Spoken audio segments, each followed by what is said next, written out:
Enchantée, je m'appelle Victoire, vous appelez comment? Enchantée, moi c'est Nesrine. Enchantée Nesrine, donc voici une œuvre de l'artiste Florence Tussaud et je vais vous poser quelques questions sur cette œuvre. Il n'y a pas de souci, allez-y. Qu'est-ce que cette œuvre vous évoque? Ça m'évoque une femme en train de se maquiller, qui se regarde dans un miroir, sûrement en train d'admirer son rouge à lèvres. J'ai pas l'impression qu'elle soit très contente de son maquillage. Ça me rappelle aussi le tableau du cochon qui se met du rouge à lèvres. Et sinon, ça me rappelle aussi de la fille à la boucle d'oreille. Et voilà. Et qu'est-ce que vous ressentez face à cette œuvre? Je retrouve un peu toutes les femmes qui se maquillent le matin avant d'aller au travail ou autre chose. Ça montre la beauté de la femme. Pour moi, il n'y a pas besoin de mettre du maquillage pour montrer la vraie beauté, sachant qu'on remarque aussi qu'elle a que du rouge à lèvres. Donc peut-être qu'elle teste pour une première fois. Et je trouve que ces traits sont très beaux et qu'ils ressortent très bien au tableau et que ça montre qu'il n'y a pas besoin de maquillage pour être belle.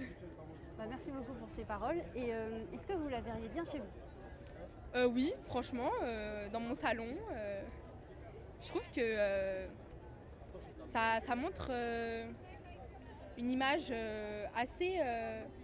ça rapporte de la lumière, je trouve que le tableau est lumineux, avec un petit côté sombre aussi, mais surtout lumineux. Moi, je le verrais bien dans mon salon.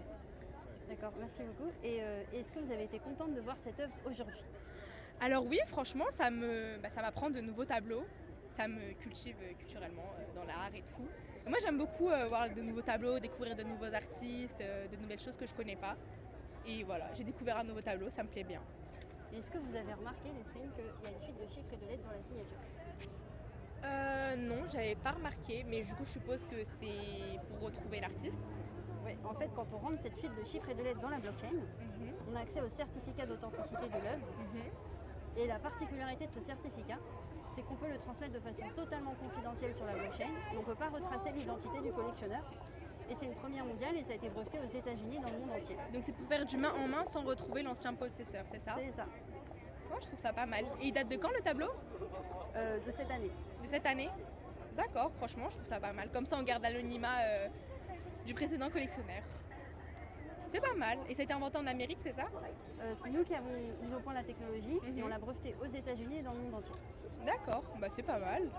Et du coup, c'était pour présenter la technologie que vous faites C'est un projet où on est à la fois des œuvres et à la fois la technologie. D'accord. Et c'est les premières œuvres au monde protégées par cette technologie, effectivement.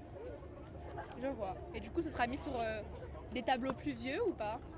Ça sera mis sur toutes les œuvres de l'artiste et après le but c'est de les mettre aussi sur d'autres produits comme le Et mur. ça abîme pas les anciennes peintures, par exemple? Non, parce qu'après il y a des méthodes très non invasives qui permettent de protéger les œuvres. D'accord, je vois. Merci beaucoup Nesrine Merci d'avoir à répondu vous. à toutes ces questions. Vous avez un esprit très vif.